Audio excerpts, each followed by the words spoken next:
going on, y'all? Today's random topic is very close to heart because it deals with music. This topic is called the stages of artistry. And I want to talk about the stages of artistry because when we look in the music industry today, most of the music is pretty much horrible. Even the stuff people claim they like, they don't listen to it for more than a couple weeks or maybe even a couple months at best. Whereas I know a lot of older people, and even myself to a degree, there's music I could still listen to from that I listened to when I was a child. If you want to know how we can get back to that time period where people make music that's timeless, that no matter what point in history you listen to, it's still great. If you listen to some of the jazz musicians of like the 30s and 40s, or even back as far as the 20s, it's still great. The blues artists of like the late 1800s, early 1900s, it's still great. Rock and roll of like the 50s, 60s, 70s, even going all the way to the 90s, it's still great. Great music transcends time. So the fact that we're living in a time now where there's barely any great music, these artists aren't masters. They haven't properly mastered the craft. And because they haven't mastered the craft, they're not able to produce timeless music. I feel like the worse the conditions are, the better the artist is. The more they have to go through to get to mastery, to get to where they get to perform in front of a huge crowd and a huge arena of people. Nowadays, with the internet, social media, it's a lot easier to be famous now. Anyone can go viral, so to speak, and have a hit on their hands, and next thing you know, they're in front of the world. A lot of people just go viral, sign to a major record label. Now they're in front of all of us, and they're not ready for it. They haven't mastered the craft. I'm gonna speak specifically about hip hop because that's my genre right there. That's what I'm into from the day I came to this country back in 1991 with my family from Liberia. So there's 3 levels of artistry. There's the apprenticeship, there's the creative active level, and then you reach mastery. In the apprenticeship phase, we're outsiders. We're outsiders looking inside, trying to learn everything we can possibly learn about the craft of music. You can compare it to, let's say, you get a new job. You know what I'm saying? And you're on your first days on a job. You don't know any of the power dynamics. You don't know the psychological makeup of your boss. You don't know the psychological makeup of your coworkers. And there's a lot you have to learn. So there's even an element of fear into it because it's like, man, am I going to be able to learn all of this stuff and become a good worker? Or am I going to not be and end up being fired? And then what am I going to do? So there's that level where you don't really know anything. You just mimic what everybody else is doing. That's what I feel like a lot of artists in the industry now, that's the phase that they're at. They're at a level, a lot of the hip hop artists, a lot, and I don't want to say any names. I don't want to throw anybody under the bus, but we know who we're talking about. A lot of these guys out here, it almost seems like zero artistic ability at all. They're in the apprenticeship phase where they're just looking out to see. They look around at other artists that's doing their thing, and they try to take little pieces and bits from everybody and put it all together in whatever they're trying to do.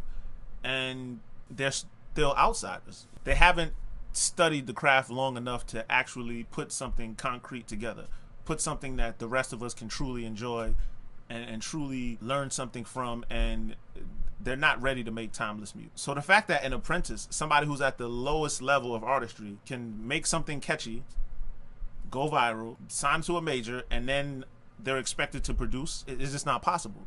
They haven't studied long enough. It's almost like you getting a new job, then being promoted to manager or president of the company. I mean, there's no possible way you could do that job. You haven't been there long enough. You don't know enough, and it's asking way too much of you too soon. And that's what I see a lot of in this industry. Then we have the second phase of artistry, whereas the creative active phase. That's when you start to understand, you master the basic skills of whatever it is you're trying to do. In this case, music. You master the basic. So if you're a singer, you start mastering your voice. You understand how to use your voice in the proper way. If you're a writer, you start understanding the basic structure of a song, how to make that, how to write, and you start playing around a little bit. You're able to you've mastered the basics, and you're able to creatively play around. You know, again, to use the example of work again, that's like when you've been on the job for a couple months, and you know, you start to understand the power dynamics, you start to understand the different personalities at work that you have, you start to understand what exactly is expected of you, and now you can kind of maneuver around it, or you find the best way to maneuver around all of these different things you have to deal with. In music, there's a lot of artists that have reached this level where you see the talent in them, they're good at what they do, but there's clearly something missing. And you know, you might not be able to put your finger on it. And a lot of these artists may confuse you a lot of times because, again, when you're at this stage of artistry, you're able to play around with different things. So they play around with different sounds, different writing styles, and they seem like they're all over the place. If you have an artist and they started out on the underground and just making very unique kind of music, and then they get to a point where they get noticed, they get signed, and then all of a sudden they start making pop music, that's usually the level that they're at. You know, they still don't have a mastery over the craft. They still don't understand who they are fully. They don't understand what they sound good as. You know, they don't understand what style fits them the best. They don't understand how to make themselves unique at this point. You know, because even though they've mastered the basics, they're still learning. And like I said, they seem to be all over the place. And we see it. You know, we was like, well, why are they doing this? They started off doing this. Now they're, you know, they started off sounding very underground and different from everyone else. Now they're doing this pop music, or now they're just, or maybe one album they wanted to be the artistic kind of artists, and then the next album they want to be gangsters, or the next album they want to be bosses, and basically what's going on is they're practicing in front of us. You know, they're not at the level of mastery where they truly understand who they are as a person, who they are as artists, and how to truly make that timeless music. Then we have mastery. When your understanding of your craft is so deep that you start rewriting the rules. You can break the rules and bend them in any way you see for, because you understand it at such a deep level. You have certain intuitions and inclinations that other people who haven't studied as long as you could never see, you know, unless they took the steps to get where you've gotten. There aren't too many of these masters walking around in today's genre. We've seen them a lot back in the day, you know, the Michael Jacksons, the Princes, the Stevie Wonders. They used to be all over the place, but I feel like now that life has gotten better in America, things come to us a lot faster. People don't have patience anymore. People lack the commitment and the dedication to attain mastery. So because of that, we don't see too many masters of the field. There's not this timeless music being made anymore. You know, we consume the music in a couple months, and those are the really good artists. The people who are like still in the apprenticeship phase, we consume that in a couple weeks, sometimes a couple days, and then you don't care anymore. You know, it doesn't stick to your ribs. You know, that's the kind of music that a master makes. It sticks to your ribs, and it transcends time. You know, it doesn't just stay in one time period. You know, people can listen to it 100 years later and still see the value in it, still enjoy it. You know, still, it can still touch you to the core. And you know, that's my theory on why the music business isn't as prominent as it once used to be. There's also the internet and things of that nature, but I don't want to attribute it to just one thing. But that's one of the things. That's why the artists aren't making music anymore. Even if the music business doesn't make as much money as it used to make, videos aren't as expensive, the budgets aren't as big, there's not the big show that it used to be. The artist should still be able to make timeless music.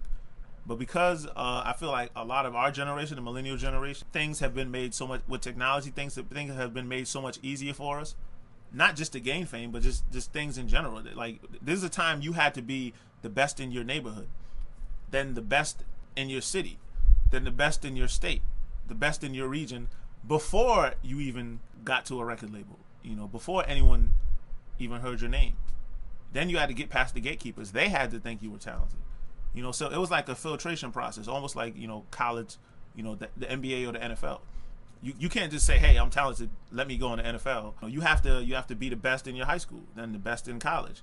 Then you get to get drafted. Same thing with NBA, you know, same process. So since we don't have that in music anymore, it's allowed the apprentice to get to the highest levels of music, to where the world knows who they are. The brand becomes bigger than the artist. You know, they start doing all this, start signing all these endorsement deals and all these things, because they was able to draw attention to themselves temporarily, and they're not able to keep it up because they haven't mastered their craft. So for all the young artists out there, I would say take your time to master your craft. Yes, you can put out a song, one little catchy song, and throw it out there and become famous. It's possible. You know, it's not likely, but it's possible. Take your time to master your craft. Because even if you're able to get to a level, I'm sure you want to stay there.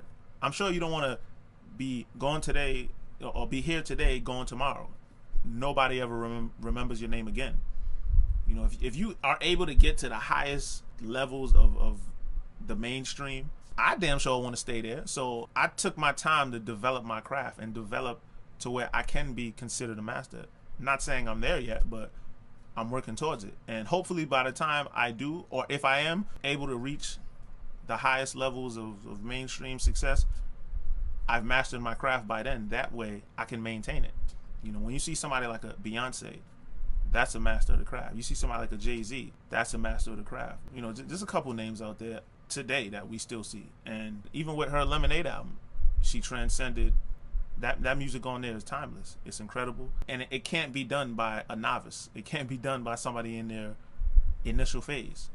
You know, that's why she's consistently able to give these incredible performances. You know, she's putting hours, you know, I mean, you know, we have like the 10,000 hour theory, or the 20, some people even have the 20,000 hour, but however time that she took, it took years of consistent practicing, learning, and just mastering her craft.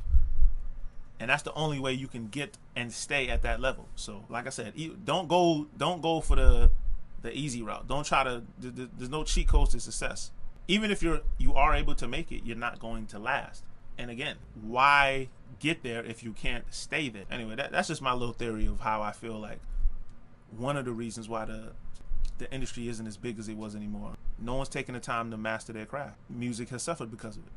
You know, hopefully one day people realize this and go back to studying, go back to learn how to commit themselves to their craft, and then music will be back where it was, making timeless music that we can listen to for decades, centuries, and millenniums to come. All right? Just my thoughts, ladies and gentlemen.